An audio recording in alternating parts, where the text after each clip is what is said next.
In which sport can one of the players play dressed as a Grinch? Darts, of course. And who could have done it if not Peter Snakebite Wright?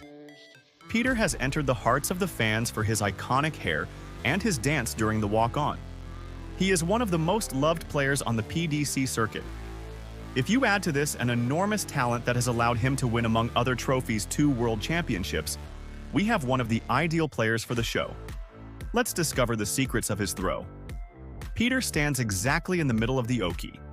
He uses a close stance, a position that allows him to be closer to the darts board, also used by Michael Van Gerwen and Phil Taylor among others. The elbow is slightly open. This brings less stress on the whole arm. However, sometimes it can lead to less stability of the throw, but this is not the case. Wright's stance is extremely solid. Nothing really moves beyond the forearm. The shoulders are tilted slightly forward. The elbow is solid during the pullback phase and rises during the release. In the release phase, he also uses his wrist. In fact, he ends the movement with his wrist fully bent.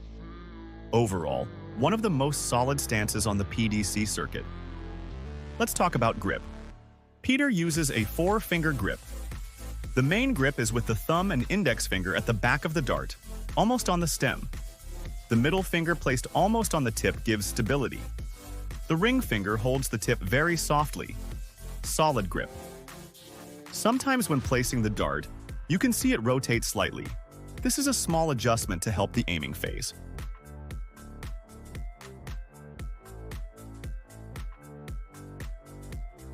Let's move on to the analysis from the front cam. We can immediately see that Wright is right eye dominant. The elbow is slightly open, however it is stable throughout the entire throwing phase, so it does not create any problems. The arm is fully extended during the release phase. Usually darts players are not very inclined to change darts. Once you find the right ones, why change?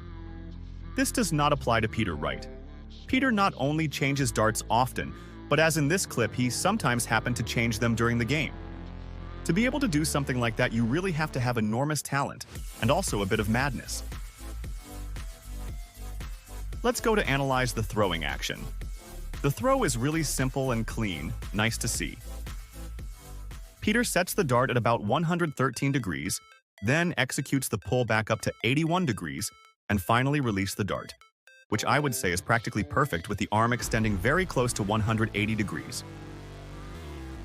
Speed is not an element that affects the level of a darts player. However, I usually like to include it in the analysis because it is an element that adds awesomeness in a match. Wright takes about 6 seconds to release the darts. An average time, certainly not the fastest, but not the slowest either. 108! Peter Wright gives it. Thank you for watching the video. Write in the comments who you would like to be analyzed next.